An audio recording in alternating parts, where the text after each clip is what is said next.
বীরভূমের পাথর সম্রাট টুলু মণ্ডল। কারণ মোহাম্মদ বাজার থেকে শুরু করে মুরারই নলহাটির বিস্তীর্ণ এলাকায় ছড়িয়ে থাকা ব্যাসল্ট পাথরের খনি থেকে গোটা রাজ্যে, ভিন রাজ্য বা বাংলাদেশেও যে পাথর বা কালো স্টোন চিপ সরবরাহ হয় সবটাই নিয়ন্ত্রণ করতেন এই টুলু মণ্ডল।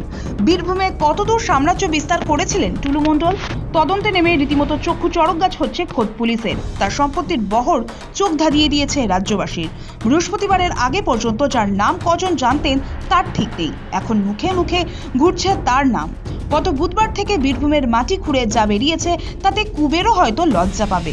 বীরভূমের পাথর সম্রাট টুলু মণ্ডলের সাম্রাজ্যে হানা দিয়ে পুলিশ এখনো পর্যন্ত 150 কোটি টাকারও বেশি অর্থ ও সম্পত্তি বাজেয়াপ্ত করেছে।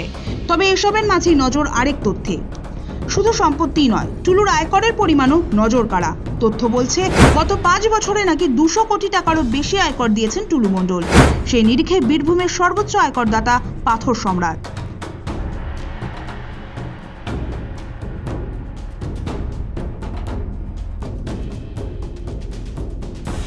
মণ্ডল স্টোন প্রোডাক্ট প্রাইভেট লিমিটেড নামে একটি সংস্থা রয়েছে টুলু মণ্ডলের। হিসাব বলছে 2024-25 সালে টুলুর ওই সংস্থার আয় 43,20,88,170 টাকা। 2024-25 অর্থবর্ষে আয়কর দিয়েছেন 11,52,73,11 টাকা। আবার 2025-26 অর্থবর্ষে আয় হয়েছে 57,71,55,460 টাকা।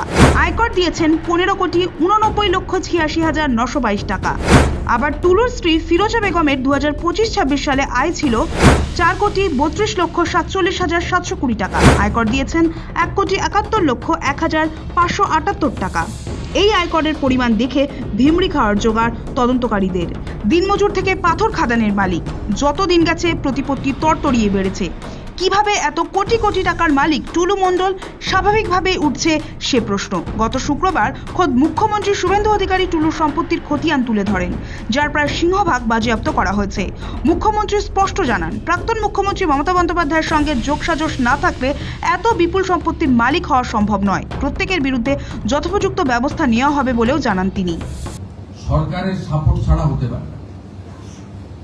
প্রাক্তন মুখ্যমন্ত্রী মমতা বন্দ্যোপাধ্যায়ের সাপোর্ট ছাড়া এটা হতে পারে না। এত বড় র্যাকেট, এত দিন ধরে সবাই ইনভলভ রয়েছে। আপনি এটা তো পুরো এন্টায়ার স্টেট গভর্নমেন্ট, যিনি লিড করেছেন, responsibility goes to her also. বাংলার মানুষের টাকা না, ওনার রেসপন্সিবিলিটি গেছে। কারণ এটা তো একটা একদিনের একটা ইনসিডেন্ট নয়। আমার পিরিয়ডেও তো ইনসিডেন্ট ঘটছে, তার জন্য তো আমি রেসপন্সিবিলিটি নয়। কিন্তু ঘটনার পরে যে অ্যাকশন গুলো আমার নেওয়া উচিত as a head of the government, সেটা আমি পারফর্ম করছি কিনা দেখুন। তার মধ্যে ত্রুটি থাকলে সমালোচনা করতে পারেন, কিন্তু একটা অর্গানাইজ বছরের পর বছর রেভিনিউ ফাঁকি দিচ্ছে। 243টা গাড়ি তো একদিনে কেনা যায় না। অডি, BMW কেনা হচ্ছে, লুকিয়ে পকেটের মধ্যে রাখা যায় না। 300 বিঘা প্রপার্টি, 7টা বড় বাড়ি, ফার্ম হাউস একদিনে করা যায় না। ইটস এ হাইয়েস্ট লেভেল থেকে ডাইরেকশন না গেলে যে mister Mondal is our man, ওর দিকে তাকাবে না, তাই সবাই চোখ বন্ধ করে রেখেছিল। এদিকে দফায় দফায় টুলু ও টুলু ঘনিষ্ঠদের বাড়িতে তল্লাশি, গ্রেফতারির পরেও পাথর সম্রাটের কোনো খোঁজ নেই। সম্ভবত বিদেশে টুলু গা ঢাকা দিয়েছেন বলেই অনুমান। তার বিরুদ্ধে গ্রেফতারি পরোয়ানা জারি হয়েছে। গ্রেফতার টুলু মণ্ডলের ম্যানেজার সিতেশ।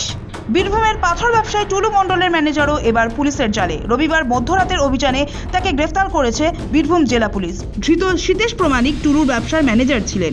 গোপন সূত্রে খবর পেয়ে রবিবার রাতে অভিযান চালানো হয়। পুলিশের হাতে ধরা পড়েন সিতেশ। কবে থেকে করছেন? কবে থেকে কাজ করছেন? 12 বছর। কেন ধরলাম আপনাকে? বলতে পারছি না কেন ধরেছে সেটা বলতে পারছি না। টাকা এবং সোনার উৎস কি এখনো স্পষ্ট নয়। টুলুর পাথর ব্যবসায় কোনো অনিয়ম ছিল কিনা, সরকারি রাজস্ব ফাঁকি দিয়ে এই বিপুল সম্পত্তি করা হয়েছে কিনা, ভয় দেখিয়ে টাকা তোলা বা জোর করে জমি আত্মসাতের মতো ঘটনা এর নেপথ্যে রয়েছে কিনা খতিয়ে দেখা হচ্ছে।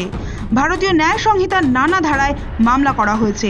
এছাড়া টুলুর একাধিক ব্যাংক অ্যাকাউন্টও পুলিশ ফ্রিজ করেছে। নগদ ও বিভিন্ন ব্যাংক অ্যাকাউন্ট মিলিয়ে 186 কোটিরও বেশি টাকার হদিশ পেয়েছে পুলিশ।